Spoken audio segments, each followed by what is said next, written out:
Merci Madame la Présidente. Monsieur le Premier ministre, dans quelques jours, la ferme France va s'installer à quelques encablures de l'Assemblée et nous serons nombreux à aller saluer les agriculteurs, garants de notre souveraineté alimentaire et gardiens de nos paysages et de notre biodiversité. Parmi leurs très nombreux motifs d'inquiétude, le traité du Mercosur. Si aujourd'hui la quasi-totalité de la classe politique a rejoint la position défendue depuis des années par le Rassemblement national, sa signature par Madame von der Leyen, présidente de la Commission européenne, apparaît comme un défi lancé à la France.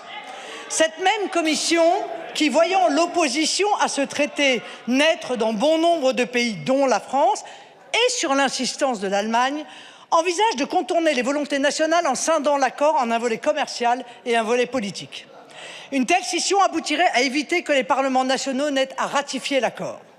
Or, la France a fait savoir son opposition à cet accord, en particulier à travers le vote de notre Assemblée.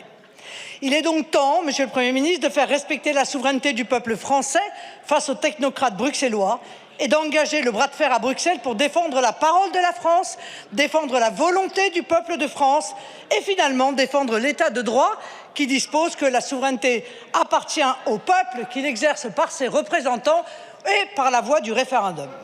Monsieur le Premier ministre, vous engagez-vous devant la représentation nationale à ne jamais laisser la Commission européenne modifier son mandat initial en scindant l'accord du Mercosur?